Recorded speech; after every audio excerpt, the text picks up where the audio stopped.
Okay. So balik tayo sa presentation. Makikita yung presentation? Yes, sir. Yes, sir. Okay. So, number one is color, no? Yung color yung naging una dito because meron siyang problema. Ang nilagay dito, color daw can be misleading. Ano ba ibig sabihin ng misleading? Meaning to say, uh, sa iba ka makakuha ng attention, no? Iba yung magiging interpretation mo by the time you will see this color, no? Kaya nilagay siya can be misleading. The other one is can vary with the type of impurities. Now, the problem of color is that hindi kasi lahat ng, di ba pag makakita tayo ng something crystal na pula, ang itatawag talaga agad natin is that is a ruby, correct? Kasi alam natin na when you see a a red crystal, that is ruby. But the bad thing there is not all red are rubies. No? Hindi ibig sabihin na pag nakakita ka ng pula, that is ruby. Pag nakakita ka ng green, that is emerald. Okay? So, that is why color can be misleading. It should not be the basis on how you group or how you name the mineral. It should be the other thing. Okay? That is number one, color. Number two, luster. So, anong ibig sabihin ng luster? By the time you will see kanina, kung babalikan natin yung example ng tayo, yes, this one.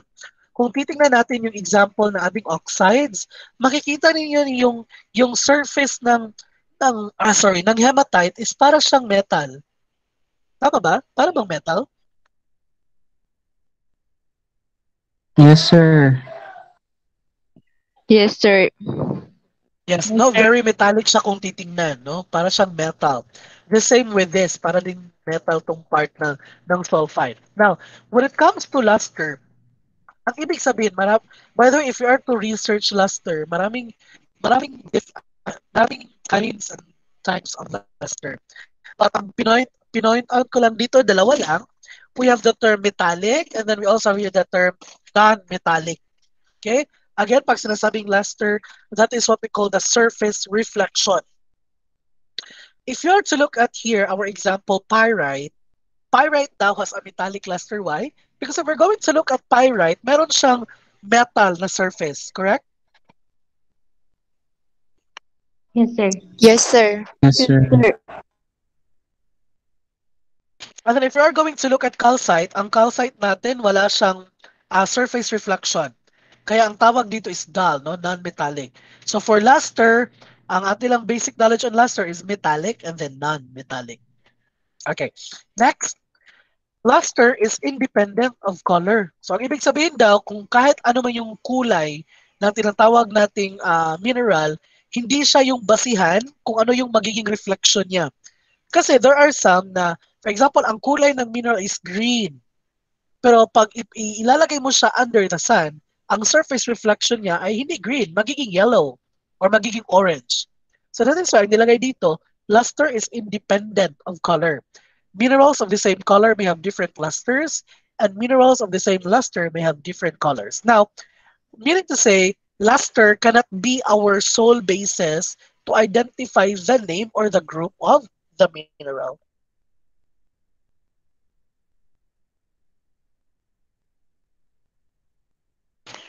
Okay. Next, we have streak. This one, no? Kung meron tayong laboratory, if we can do this, ang gagawin natin dito is ihihid-hid natin yung bato sa tinatawag natin na yung puting material na yan. Yung puting nakikita ninyo, no, itong puti, this is what we call strike plate. Okay? Ang strike plate, ito yan, nasa second bullet, no? Strike plate yung tinatawag natin. Ang gagawin natin dyan, kailangan natin ihid-hid yung mineral at makikita natin kung ano yung kulay ng powdered form niya. Ang ibig sabihin, ano yung tinatawag natin na true color. Okay. So when we say straight children, this is the color of the powdered form of the mineral. And this is said to be the true color of the mineral. No? At dito din malalaman natin, children, that although we have two the same colors of mineral, kung hindi sila kagrupo, hindi rin yan the same yung straight color. Ibig sabihin, On the other side, if we have mineral A, and then if you have mineral B, and then mineral A is red, no? And then mineral B is also red. Pero hindi mo alam na mineral A and mineral B is nasa ibang grupo siya. Hindi sila the same group. By the time you strike letter A, ang kulay is puti. By the time you strike B, no, which is the same, red pa rin, you would notice na hindi puti yung kulay. The color is black. Meaning to say, yung dalawang minerals na yon, kahit pareha sila og color, no, outside, pareha sila nga color red, they are not of the same group. Okay? So the color of the powdered form, second bullet, minerals must be softer than the straight plate. Siguruduhin lang natin na mas soft yung mineral, no, compared sa straight plate. Kasi if the minerals is hard, na baka maputol yun. Instead na ma-scratch yung straight plate, baka maputol yung straight plate. Next. The strength is constant for different samples of the same mineral. Children, please take note. Kahit anong kulay ka, basta the same ka nga mineral, the same ra gid na ang color nimo. Kaya nga yung strength, ito yung paraan, ito yung physical feature ng isang tinatawag natin isang mineral na pwede mong maging basis to identify if those minerals are of the same group or minerals. Okay? Kasi meron tayong sinasabi kasi impurities. Di ba kanina sa color, meron tayong impurities. Ano ang ibig sabihin ng impurities? Sa isang mineral, marami siyang kulay. Now, for example, emerald, ang alam lang natin na emerald is green. Pero hindi natin alam na meron palang emerald na kulay pula. But still, emerald pa rin. No? The emerald green and then the emerald pula, if you are to scratch them sa straight plate natin, isa lang yung kulay na lalabas. Dapat. Okay? So that is why ito yung pwede nating maging confirmation if the mineral is of the same mineral. Next. Straight daw can help identify quartz. And this is correct. Because yung quartz kasi natin, maraming kulay yung quartz, no? Meron siyang different impurities, kumbaga. Meron tayong tinatawag na pure quartz. That is very clear. We also have here smoky quartz, which is black. And we also have here quartz na yung parang violet. No? By the time you will strike them, kung wala ka kailang quartz, ang imurang nahibalaan na quartz, kaya puti ra. Wala ka kabalo nga naaday black na quartz, na naaday violet. But then again, by the time you scratch it to your straight plate, you would notice that the two minerals here, ang iyang nakita nga color is white. Therefore, according to the rule of nature, quartz always leaves a white streak. Therefore, quartz na sila. Okay, di ba? So, muna siya ang gitawag nga true color. Nga naman, children, black ang imuha karong quartz. Ang isa violet. Pero puti ang nigawas. Diba? So, meaning to say, this is what we call the true color streak. I hope you get it. Next, hardness. Sa hardness naman natin, ito yung, ang basis ng ating hardness is what we call the Mohs hardness scale, which is 1 as the softest and then 10 as the hardest. According to this table, kung titingnan natin yung table natin, children, you would notice that number 1 or talc has a hardness of 1, meaning to say talc is the softest. Number 10, that is diamond. If you are going to interpret that, diamond can scratch all diamonds below diamond. No? Kaya nga, yung sa mga movies, kung makaremember ko sa mga movies, especially karamihan mga agent ng mga movies, ang ilang yung gamiton, karamihan mag-open sila o kunuhay ang sabitawan ni. Ang glass daw is bulletproof, no? Kahit tirahin mo man yan ng ano ba yun, RG45 for example, ng kahit anong baril, hindi nababasag yung glass for example because that is bulletproof. What they did now sa katong movie, ang ginamit niyong pang scratch is diamond. No, na open ang imong glass because diamond is considered to be the hardest mineral. Okay? So it can scratch everything, no? So below diamond. Next. the term cleavage and fracture. Now, bakit pinagsabay yung term na cleavage and fracture? Because meron silang relationship, no, na tinatawag. When we say cleavage, ano ba, meron tayong example dito? Okay. Anyway, pag sinasabing cleavage natin, that is cleavage natin? Hindi naman, no? Pag sinasabing cleavage, that is the tendency of a mineral to break along planes of weak bonding. So very technical, no? Ang ibig sabihin lang ng cleavage children, you will notice na by the time a particular mineral, doon tayo sa bato, no? For example, yung bato, pag bibiakin natin yung bato, you would notice na meron talaga siyang pattern, no? Galing sa circular na bato, I am not telling you that bato is a mineral, ha? Basta this is just for an example, no? And picturing out. If you have here a circular bato, pag imo siyang bukon, you would notice na matunga gid siya, no? And then by the time you will break the other side of the bato, you would notice na half na po ang iyang maputol. Okay? And you would notice na bakit ganito yung pattern? Bakit hindi nag-iiba? It is because children, in a chemical composition, no, sa tinatawag natin na, ano ba yan? Molecular chemistry, no? Di ba sabi ko nga sa inyo that in a particular mineral, bakit nagiging crystal siya? It is because of the repeated arrangement of the structure, no? And remember, sa tinatawag natin chemical bonding, no, sa ating inorganic chemistry, kung ma-remember pa ninyo, you would notice talaga na meron talagang part sa chemical bonding natin na weak na tinatawag, no? Meaning to say maputol, dahil siya maputol. And that is it, no? And that is the part of your mineral, and that is the part of the mineral na weak. That is why every time na mabuak siya, dun siya na part na bibiak. Now, by the time you would notice the breakage of the mineral, you would notice also na bakit flat always? No, bakit pa flat always? And then, pag biak na naman, flat na naman siya. And that is now what we call fracture. Okay? The other one is cleavage, the one that I described first. And then the second one, that is what we call fracture. The quality of the cleavage surface. Now, let's try to look at this example. Okay? This one is cubic, meaning to say the fracture of, what you call this? The mineral cleavage is cubic, no? 3 cleavages. And then the quality now is what we call fracture.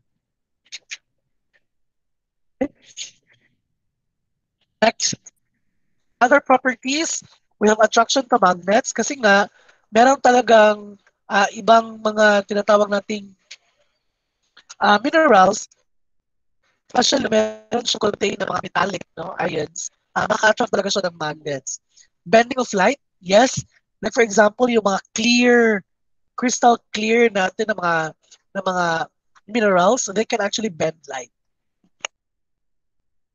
And then, some of which they can react with hydrochloric acid. Kasi that is why if you are to siguro watch videos about experimentations on minerals, you would really notice na basic na talaga yung ilulublog yung minerals sa hydrochloric acid. And then of course, smell and taste. But then again, I would not suggest you to smell the mineral or even taste the mineral. Baka kasi ano yung nakita nyo sa daan, no? Nakita kayo sa daan ng tinatawag natin na pula or yellow, no? Sabi mo, ang ganda ng shape kasi parang ganito yung shape, no? Yellow, ngayon ako nakita dito sa daan ng yellow. Ang ginawa mo, tinikman mo, saka inamoy mo. Yun pala, tae yung kinuha mo, di ba? So that is why I don't want to suggest really to smell and taste the whatever it is, no? That is very inappropriate. Okay. Anyway, next, what is a gem? So dito na yung sinasabi ko na if the mineral is very rare, meaning to say, meron talaga siyang value. At dito na lalabas yung tinatawag natin na gem. Okay?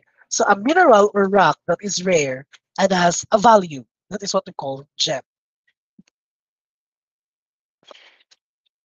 Okay?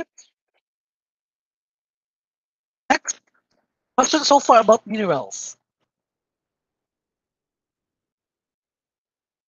Questions so far about minerals? None, sir.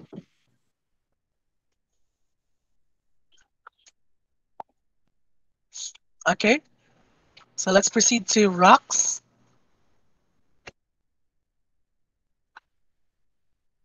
Okay, so what is a rock? Rock here also is a naturally occurring mixtures of minerals. Again, these are mixtures of minerals, children. Mineraloids. So ano po ibig sabihin ng mineraloids? Kung meron tayong term na metalloid, di ba yung sa group of elements natin sa periodic table, meron tayong tinatawag na metalloids. And these metalloids, they have both the characteristics of a metal and then a non-metal. So that is why tinawag sila na metalloids in between. Meron din tayong tinatawag na mineraloids. What are those? They exhibit the property of a mineral and not a mineral, somewhat like that. No? So that is why we term them mineraloids. Next, glass or organic matter. So this is now a combination of all no, organic matter. So ano may mga organic matter? Siguro mga um, human feces, animal manures, dried leaves, parang ganyan. Kaya talaga, yung iba, siguro yung iba, na nagtataka talaga yung iba, bakit kaya parang yung yung bato sa kanila, yung rocks sa harapan ng bahay nila, na parang lumalaki, no? Parang ganyan, no? And then that is why you would think na is rock living or non-living? Parang ganyan, no? Kasi nga lumalaki yung rocks na hindi mo pala alam that rock is an aggregate of these materials, no? Kasi nga by the time uulan, anyway, we will discuss it naman. Uulan, may chance at saka uulan, masisipa, madadaganan ng mabigat na bagay, nabibiyak yung bato. So for example, and then galing sa nabiyak na bato, maraming dried leaves siguro sa bahay ninyo, yung mga dried leaves sasama yan. Magiging aggregate component yan ng bato. No? So that is why you would notice na yung rocks natin, maraming shapes yung rocks, maraming kulay yung rocks, and so on. Okay. Next, what is now the difference between a rock and a mineral? Simple lang, no? Rocks are made up of one or more minerals. So that is the main difference between a rock and a mineral. So an aggregate of minerals yung rocks. When we say aggregate, mixture. Okay? Ka-follow lahat? Do you follow, Yes, everyone? Yes, sir. sir. Okay. Yes, So sir. let's try Sir, to yung look iba at po now. po. Okay, anyway, again, I will be posting the recorded video. Yes, sir. I will posting the recorded video sa classroom natin so that you can go back to this discussion. Now, rocks are divided into three groups based on how they were formed. Now, please remember that this particular topic is very elementary. Tama, no? Parang grade 5 or grade 6 ata tayo na discussan ito, no? Kaya very common na sa atin itong um, three divisions of rock. No? So we have first igneous, the second one is sedimentary, and the third one is metamorphic. Sir, pwede po bang ma-rearrange yan? Meron ba talagang pattern, no? Wala tayong arrangement. No? For the sake of our discussion, I will start discussing from igneous up to metamorphic. Kasi gusto kong makita ninyo na parang may story, no? Parang may story itong tinatawag natin na rock formation. Okay? So we will start the discussion with igneous rock. Supposedly may PowerPoint presentation ito at saka gagalaw itong presentation na to, no? But anyway, so according to our description there, igneous rocks are called fire rocks and are formed either underground or above ground. Okay? So, meaning to say, if you are going to look at, hanap ako ng, I will change the screen ha, hanap ako ng, ano ba to? Hanap ako ng isang uh, animated na picture and then I will ask somebody to say something about it. Sige, hanap ako ng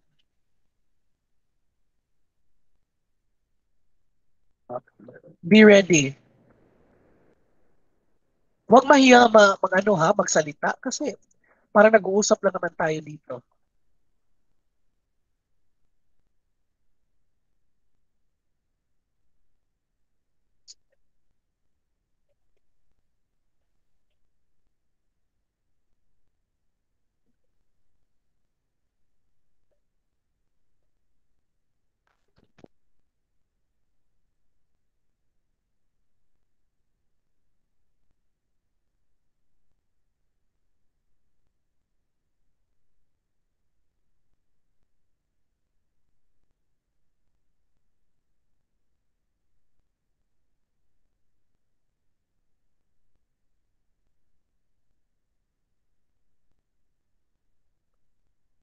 Nakita ko na din siya.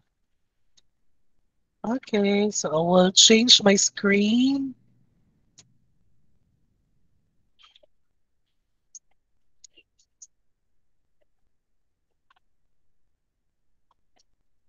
Hopefully makita ng lahat. Let me i-zoom ko muna. Ayan, para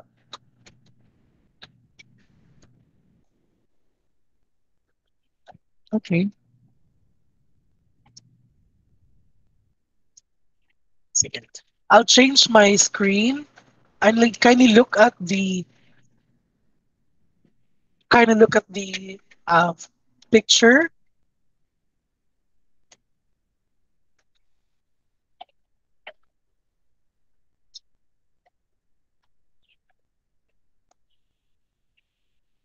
And then I want somebody to tell me kung ano yung nangyayari sa ano. Or someone could tell me kung paano nagawa yung tinatawag natin na news wrap. Again, yan, hopefully nakikita ng lahat.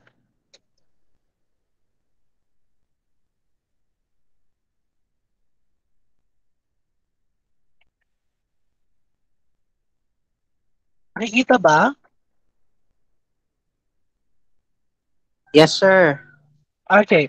So this is animation of an igneous process, and I need somebody to tell me how igneous rocks form. Paano kaya na-form yung igneous rock based on that animation?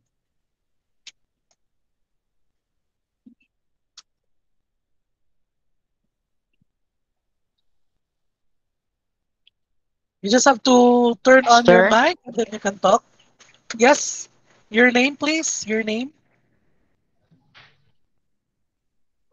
So I am Mujahid Abdurrahman. So based po dyan sa illustrations, yung igneous rocks is formed in two distinctive ways. First is from a cooling magma. For example, dyan sa magma pool na magkukools down yung magma na hindi siya lumabas ng Earth's surface, then it is called an intrusive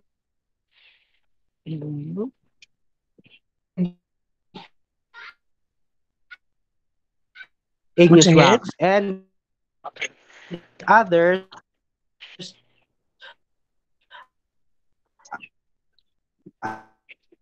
Mujahid, wawala ka? Yes? are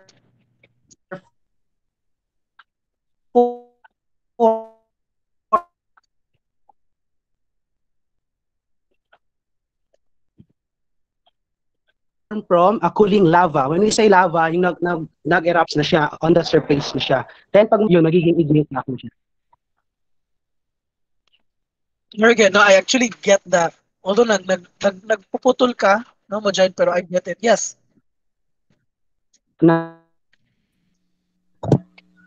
Nasagot na po ba, sir? Ayun, nagsasalita si Mujahid. Yes, Mujahid? You know, na nag-cruise down sa loob, yun yung tinatawag natin. Okay. Doon na Mujahid, forming yes, intrusive igneous rocks. And yung lava, when we say lava, yung yung extrusive po na igneous rock is formed by a cooling lava that has erupted from that volcano. Ibig sabihin, nakalabas na sa Earth's surface. Yun lang po, sir. Okay. I think I get the point, no? No, sabi ni Mujahid is parang galing sa volcano. I need some another answer. No, tingnan natin yung idea. Sir? Putol-putol po. Yes. Yes, Mujahid. In a way, nakuha ko. Sige, sir. Okay. Sino pa? Ako, sir. Can we have your name, Miss Untong please? po, sir. Okay. Lorraine Untong po, sir. Okay, yes. I think I have some idea about the topic po, sir, kasi ano dyan is, for example, kapag nag-init na yung magma sa ilalim ng lupa, and then, di ba kapag hindi na makaano kasi masyado ng mataas temperature, tataas dyan yung magma pataas. Tapos kapag nasa ano na sila, for example, yung butas sa ilalim ng lupa, which is masasabi natin na vulkan, kapag mainit na siya tapos lalabas siya as a form of lava. Doon siya lalabas sa butas ng earth. Then kapag napunta na siya sa itaas, which is yung lava, tapos tumigas na siya, yun yung tinatawag na igneous rock, sir. Okay. I think I'm so happy that you get the point of igneous rock, no? Both, especially with both you and Mujahid. The difference between if we're gonna listen the discussion, Mujahid is very technical, and that is really true, no? Which is nice, Mujahid, no? Nakuha mo talaga yung you told us what is really in the igneous rock and how it forms, no? And with Untong naman, yes, a very practical way. Pag sinabi, I think this is also mentioned by Mujahid, pag sinabi nating igneous rock, it came from the cooling lava, no? Yung lava na tumigas sa surface ng volcano, those are examples of what we call igneous rock. Now, I think Mujahid also, thank you so much, very good to the both of you. Mujahid also mentioned about the two types of igneous rock, and this is true. Kindly look at, if you're going to look at children, this particular animation, you would notice na pag-erupt ng magma, no, sa labas ng ating tinatawag na volcano, meron tayong tinatawag na magma pool, no? Merong dito, no, hindi nakalabas lahat, no? And that is what we call intrusive igneous rock. Ibig sabihin, igneous rock formed beneath the earth, meaning sa ilalim ng earth. Hindi nakalabas yung magma, nandito siya sa gilid, no? Dito siya sa gilid. Nag-cool down ang magma kasi nga mainit, no? Nag-cool down yung magma, nagiging bato, and that is what we call intrusive igneous rock. Okay, intrusive. Now, the other one, ang sabi din ni Mujahid, that the other one, yung magma na nakalabas on the surface of the earth, and we call it lava, nag-cool down yung lava, we call it extrusive igneous rock. Okay? So again, tama yung sinabi ng dalawa, that when we say, balik ako sa screen ko, that when we say igneous rock, those are rocks formed right after the cooling down of lava, no, right after a volcanic eruption. Now, sir, the question is, sir, ano ba yan, sir? Agad-agad ba nagko-cool down po ba yung tinatawag natin na ano ba yan? Tinatawag natin na lava? No. No, that is why the creation of your igneous rock takes time. Hindi agad-agad nagko-cool down. Now, na-mention ni Mujahid that there are two types of igneous rock. We have volcanic or extrusive igneous rocks. Again, that is volcanic or extrusive igneous rock. We also have your plutonic or intrusive igneous rocks. So those are the two types of igneous rocks. Very good. Okay. Next we have is the composition of the minerals, no, sa ating tinatawag na igneous rock. Kasi na children, if we're going to look at, our igneous rocks came from an erupted volcano. And then alam natin na sa ilalim ng earth natin, meron diyang different mineral composition. Meaning to say, by the time na i-erupt yung tinatawag natin na volcano, that's the time that some of the minerals beneath earth ay sasama. That is why ang ating igneous rock, meron siyang iba't ibang composition. So the first one is granitic. So ano pong ibig sabihin ng granitic? According to our description, rocks with light-colored silicates. So pag nakakita ka ng mga light-colored silicates, for example, feldspar and quartz, those are granitic composition. When we say basaltic naman, it contains dark silicate minerals and calcium-rich plagioclase feldspar with no quartz, with magnesium and iron. And then when we say andesitic, that is in intermediate composition. Sir, what do you mean by intermediate composition? Meaning to say, ang level of basaltic and granitic niya children is just the same. No? Walang mas marami, mas maliit, something like that. Intermediate compositions. Okay? So anyway, hindi naman talaga natin kailangan i-define yung kung ano talaga yung grupo, no? But when it comes to composition lang, if you will be if you will be proceeding to another career and you wanted to become a geologist, that the time that you have to concern yourself to the different compositions of your minerals and rocks. Anyway, next we have are the examples of your igneous rocks. We have andesite, we have basalt. Makikita to lahat ha. When we say igneous rocks, children, makikita ang mga ito sa paanan ng volcano or even the surface sa volcano. Very beautiful diorite. Yes, we also have here gabbro, granite, the very beautiful obsidian. I really love this one. Pegmatite, peridotite. Sa pumice, titingnan niyo yung pumice parang ano siya, no? Parang kahoy, no? And then if you're gonna look at this, parang siyang sponge, no? Na napaka-soft. But if you're going ano ba to? Kung kailangan niyo yung very hard, no? The pumice. Most of the igneous rocks are so hard, no? Very very solid, no?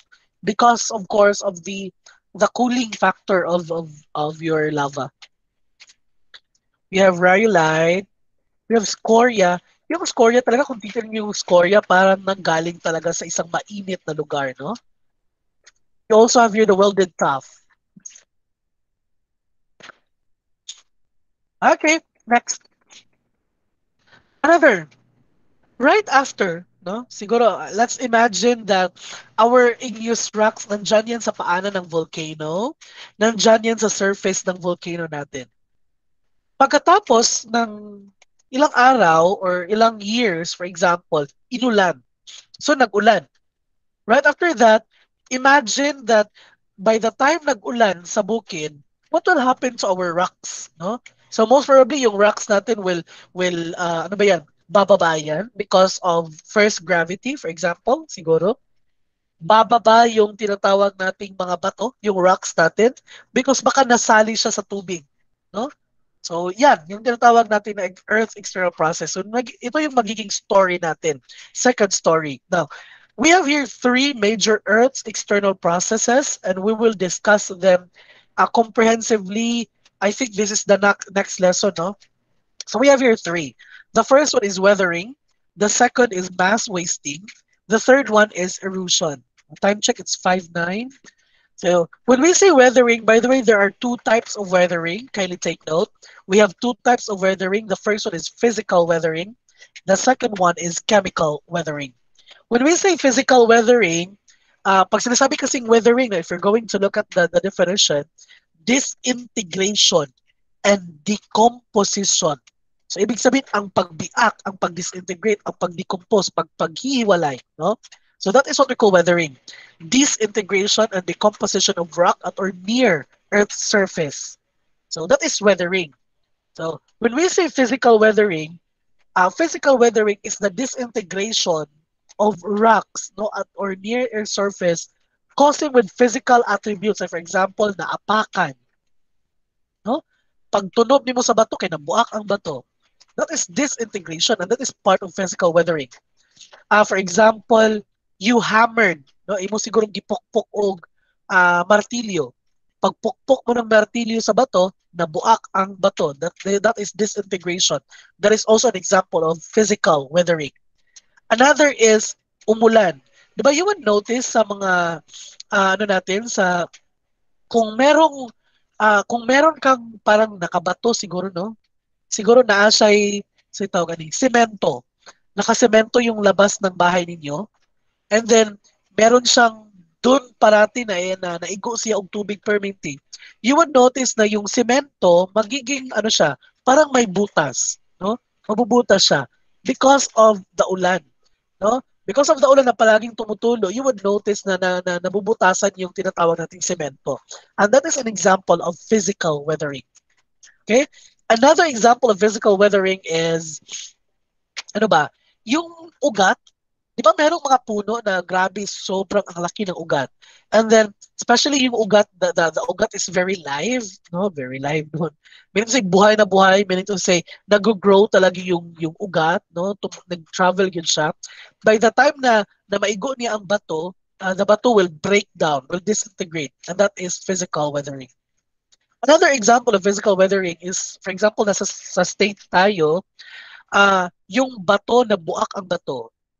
And then yung bato nalagyan ng tubig, okay? Kasi nga 'di ba, parang nalagyan ng tubig kasi nabuak siya. So na-space, nalagyan siya ng tubig. And then right after that, yung tubig nag-frozen kasi winter, no? Pag frozen karon sa imo, pag freeze karon sa imong water, ang imuha karong ice, of course, imong water nihimo siyang ice, nihimo siyang solid. So meaning kung solid siya, ni-expand siya. Pag expand karon sa imong ice, nabuak ang bato. That is an example also of physical weathering. Ang yung mga chemical weathering lang, if you're going to expose the rocks into chemicals, that will be disintegrated. For example, ang bato, ilulublob mo sa hydrochloric acid, and then after some time, you would notice that the rock is decomposing or disintegrating. So that is chemical weathering. So ang pinaka-common talaga nangyayari dito when it comes to disintegration of rocks kay physical weathering. Okay, I hope you get it. Huh? Number 2, mass wasting. Transfer of rock material down slope under the influence of gravity. Lahat ng, of course naman, alam natin ang power ng gravity. No? That lahat ng nasa taas, bababa talaga. So because of that gravity, lahat ng mga bato na nasa na taas na part ng volcano, they will go down. No? And that is what we call mass wasting. Okay? Again, the influence of the movement of the rock is gravity. Next, number 3, erosion.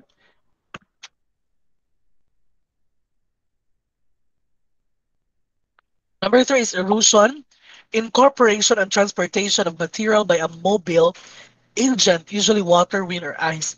Sa atin, very common, water, no? Ma-erode siya.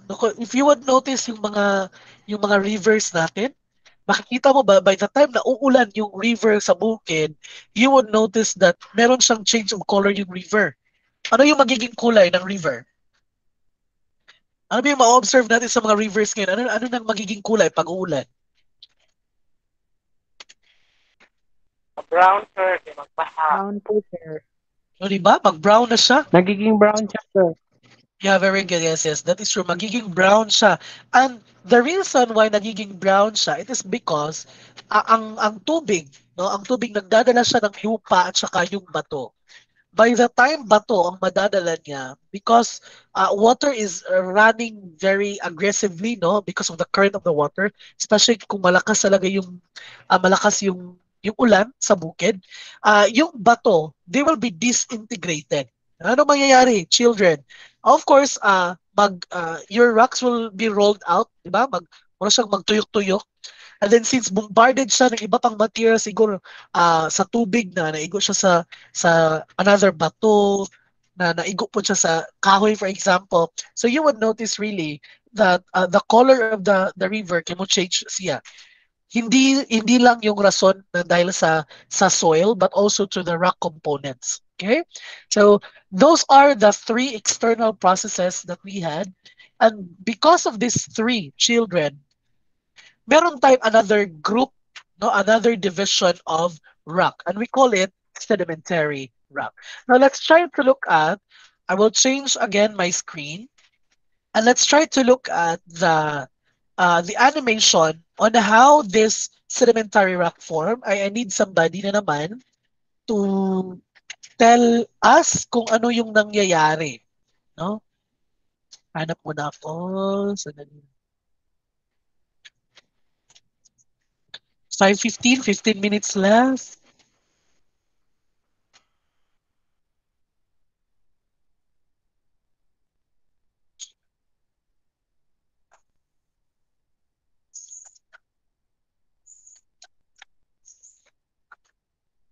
Okay, so I'll change my screen, and I need somebody na naman to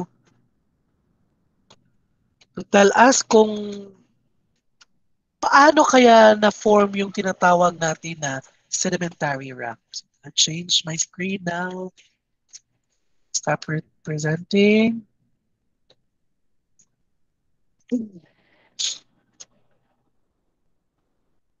Okay, here.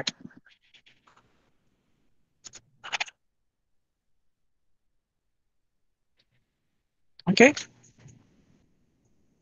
Nakikita ba? Yes, sir. Okay. So, I hope nakita niyo yung animation, no? Nag-move na siya. So, galing sa animation na yan, paano ba na-form yung tinatawag nating sedimentary rock?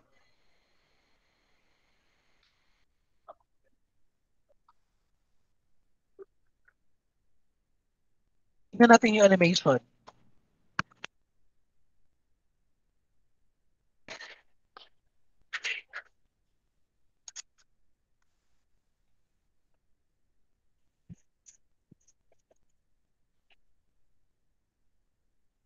I need somebody?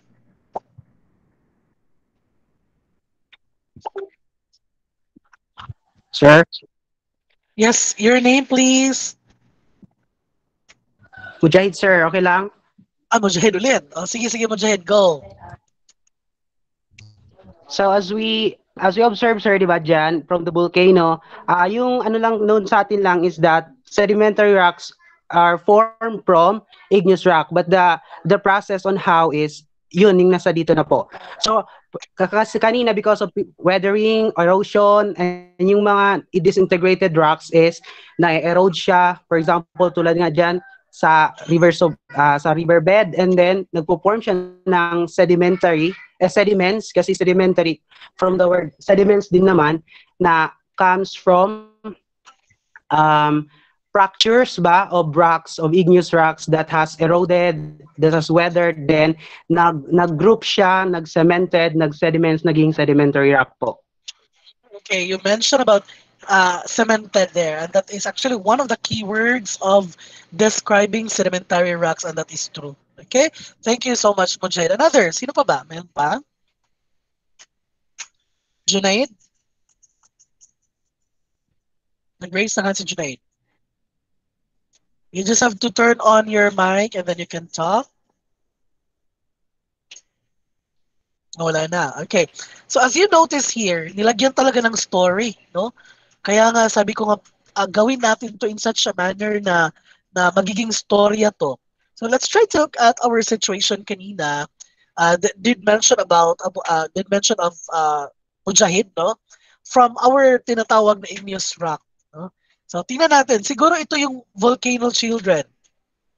Yung sinabi ko na inulan ang volcano. Yes, inulan ang volcano after some time. And then, because of the different external earth processes, or sorry, parati ko nag-out kasi umuubo ko. Because of the term Earth's external processes, the three, no, we have weathering, we have mass wasting, and then erosion.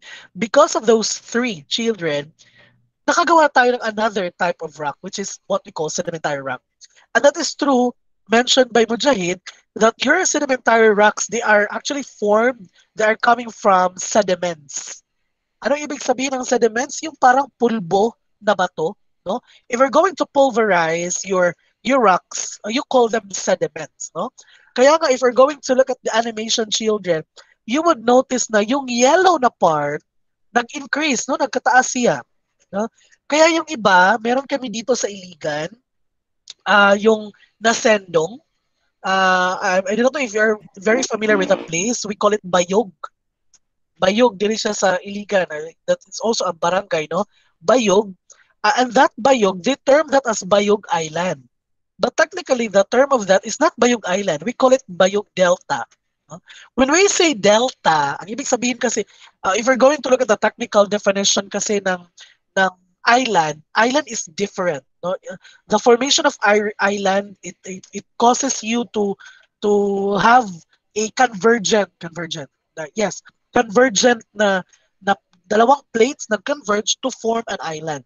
But for the case of Bayog dito sa Iligan, yung nasendong, yung grabe talaga nasalanta ng sendong, Bakit siya tinawag na delta? It is because when we say delta, the place formed because of soil, no? Because of sediments. Kasi if we're going to look at Bayug Delta, para siyang nasa mouth ng Mandaluyong River, no? Para siyang labasan ng Mandaluyong River. That is why every time na umuulan, siguro the history of that, because nga maraming umuulan siya, yung soil na madadala ng tubig ng Mandaluyong River, it will be deposited there. No? Nagiging land. So kaya pwede siyang mastayan, and we call it Bayug Delta. No? And that is also the same with this sedimentary rock. Your bato during sa bukid, no, dyan sa bukid, because of the ulan, kasi inulan talaga, yung rocks natin nasali siya sa tubig. Magsali sa tubig, children, nandito yung concept na tinatawag natin ng erosion. And then because of that erosion, and then because of the weathering, we call it physical weathering, yung bato natin, they were disintegrated, and they were decomposed. Kaya right after that, nadadala ng tubig, and then na-form siya og balas diri, no? We call it balas, no? We call it balas.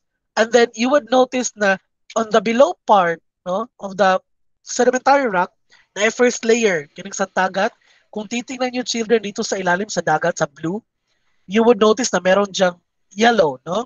So, meaning to say na deposit yung first layer, uulan ulit, magdadala ulit ng sediments, mababaon yung nasa una, mababaon pa, and then right after that, it will be compacted and cemented. Kasi nga, na-cemented siya, na-solidify, therefore, nagiging sedimentary rock. Okay? Kaya nga, most of the sedimentary rock, makikita mo siya sa dagat. No? So dyan mo halos makikita yung tinatawag natin na sedimentary rock. So I think let's just run through the examples of sedimentary rock before we end because it's already 5:23. I will change my screen now. Siguro yung last discussion na to will be sedimentary rock and we will continue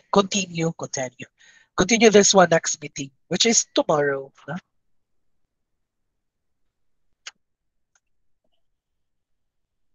Okay, so that is our sedimentary rock. Little pieces of our earth have been eroded, broken down, and worn away by wind and water. Then layer after layer of eroded earth, no, layer after layer of eroded earth is deposited on top of it. Then layers are pressed down. Of course, naman na-press down siya, tama? Down more and more through time until the bottom layer slowly turn into rock. Okay. So, yung concepts natin would be, keywords natin, cemented, compacted. Okay. Examples. We have breccia. Okay.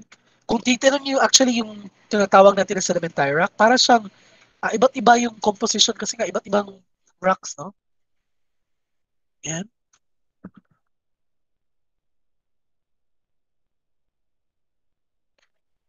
Now, coal is an example of organic sedimentary rock. Conglomerate. Limestone is a sedimentary rock composed mainly of calcium carbonate. Sandstone, yes, of course. Sandstone.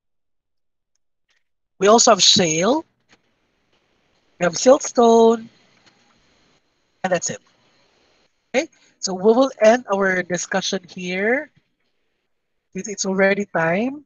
So, meaning to say, our next discussion, we will continue discussing the last division of rock, which is metamorphic rock, and so on. Okay. So, questions, by the way?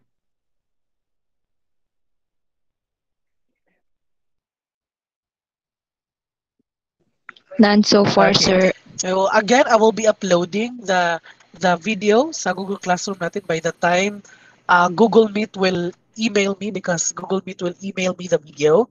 So right after, I will be posting it. No? Marami pa akong kailangang i-post sa iba't ibang klase ko pa. Okay, so if you don't have any questions, we will see each other. Thank you so much for your cooperation. I hope na yung iba magsasalita na. Baka yung iba dyan natutulog na. Agoy, bantay lang dyan. So I hope that... Sir, for yes, Elmer. Thank you, sir. Happy birthday, Thank sir. you. Happy birthday. Sir. Happy birthday, sir. Happy birthday, Happy sir. birthday. Okay, thank you. Happy birthday po. Yeah, thank you. So I'm 18, no? I'm already 18. Char lang. 18? Try lang. Try lang. Okay. Sige, thank you so much, Enjoy, children. enjoy. Yes, Thank enjoy you, the class. sir. Parang normal Thank you, lang sir. na Thank you, class, sir. no? Hi, sir. Bye, Thank sir. you, children. Bye-bye. See you next meeting. Okay, tomorrow, which Tomorrow, is sir. tomorrow. Yes, sir. Bye-bye, everyone. If you don't have any Bye, questions, sir. bye. If you don't have Bye, any questions, you can, yes, you can exit na. Yan, naging nagkain ka.